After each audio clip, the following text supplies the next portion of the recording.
Let's review my 3 intermittent fasting do's.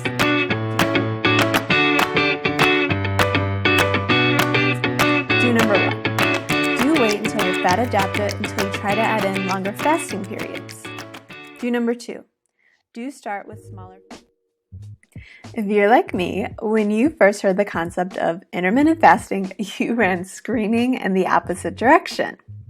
In fact, I'll bet you ran straight to the kitchen to grab another snack, even though you probably just finished lunch. But that's what we've all been trained to do for so long. If we don't eat a meal or a snack every 2 to 3 hours, we will die.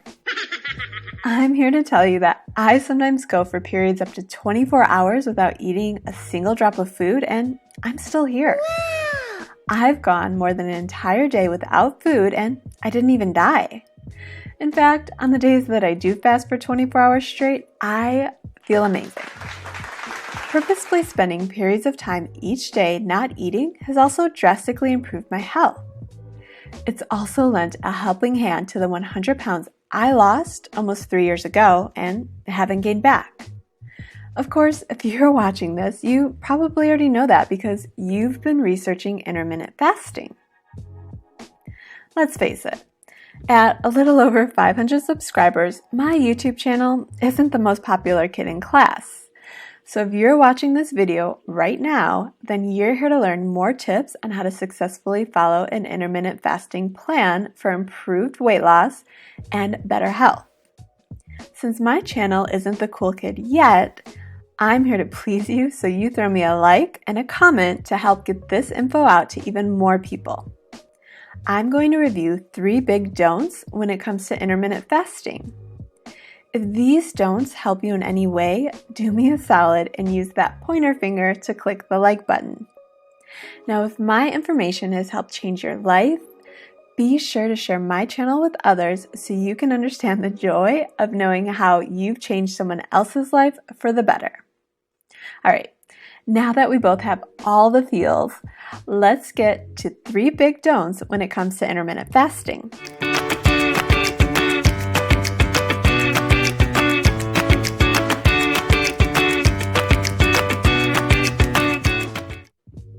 Intermittent fasting don't number 1. Don't force fast your body isn't ready for. A common mistake new fasters make is they want to fast like those of us who've been doing this for a while because they want the same amazing results as those of us who've been doing this for a while. Did you notice a trend with that sentence? Intermittent fasting can be a miraculous addition to your health and weight loss plan, but that doesn't mean that you can just hope for a miracle and expect to follow a 24-hour fast on your very first attempt. You still need to take your time and work up to fasting, just like any other habit you hope to improve with practice.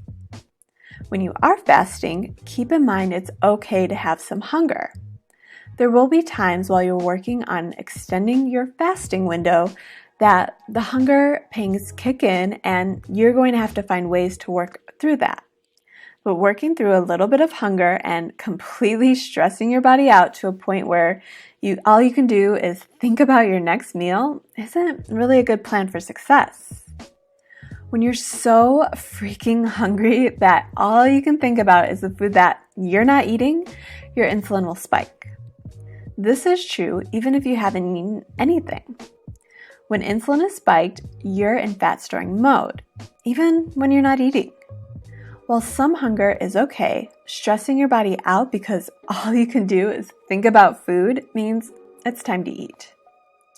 Now, even if you didn't hit the length of fasting time that you planned, just keep practicing and work on extending your fast just a little bit longer the next time around. Intermittent fasting don't number 2. Don't confuse fasting with calorie restriction. Now, people who don't know any better will tell you, of course you lose weight when you add intermittent fasting. Think about how many calories you avoid when you skip an entire meal each day. You can tell that those people haven't done their intermittent fasting research because that's really not the way intermittent fasting works. There's actually a big difference when it comes to intermittent fasting and forced calorie restriction. In fact, if you force caloric reduction during feasting windows because you're still following the mainstream logic of calories in versus calories out, you could be stressing your body out because now it doesn't even have enough resources coming in order to function. Even though I've personally followed fasting plans where I fast an entire 24 hours at least 2 days during the week, when you look at an overall calorie intake for the entire week, I still eat much more with my intermittent fasting and keto combo than I pretty much ever did when I followed mainstream diets where I was told to severely restrict calories. In fact, if you still force caloric reduction during feasting windows because you're still following the mainstream logic of calories in versus calories out, you could be stressing out your body because now it doesn't even have enough resources coming in to function. Now you're at a place where you don't feel good because you're not eating enough food to function, and you're not going to see the weight loss results that you want because you're stressing out your already stressed out body. Intermittent fasting don't number 3. Don't gorge yourself on foods just because your fast is about to begin or end. I just told you in tip number 2 not to restrict calories. Now that kind of sounds like I'm telling you to restrict calories. If that's what you heard, I can assure you, you are mistaken. When you're ready to begin your eating window, you always want to eat to satiation. No part of that means stuffing every last piece of food that you can find into your face, or even healthy food for that matter. Gorging yourself full of food is never a plan that's going to lead to weight loss results. If you extend your fasting window because you want to see results, but then you stuff yourself to a point where you overdo it during your feasting window, you're just basically spinning your wheels with your intermittent fasting attempts. Most people stuff themselves past satiation while fasting for 3 reasons. Number 1, you tried to extend your fast too long and now you're freaking starving. Number 2, you're worried about your fast the next day and maybe you're scared that you might get hungry before the next time you're allowing yourself to eat, so you stuff in extra food just to be safe. Or number 3, your mind just isn't in the right place for an intermittent fasting plan, so you're still eating all of the junk when it's time to eat because you felt deprived of food while fasting. It doesn't matter which reason is the reason you're stuffing in too much food. Gorging yourself on food during your feasting window is a plan for fasting failure. In any of these instances, make sure you're fully fat adapted and you're able to digest the foods that you're eating to ensure a fasting-feasting window balance so you find success. Yes, when it's time to eat, we call it a feasting window, but don't take that term literally and feast on everything that you can fit into your face. If you want to find long-term fasting success with intermittent fasting, that just won't work. Okay, to sum up 3 big don'ts when it comes to intermittent fasting. Number 1, don't force long fasts that your body isn't ready for. Number 2, don't confuse fasting with calorie restriction. And number 3, don't gorge yourself on foods just because your fast is about to begin or end.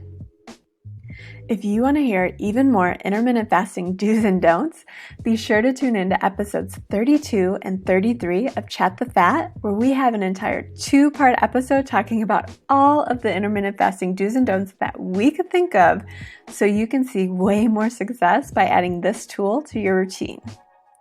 You can even cheat a little and get the full list of do's and don'ts at chatthefat.com/episode 32. If I don't see you on Instagram or Facebook before then, I'll see you next week, same bat time, same bat channel. Except, Wednesdays and here on the Eating Fat is the New Skinny YouTube channel.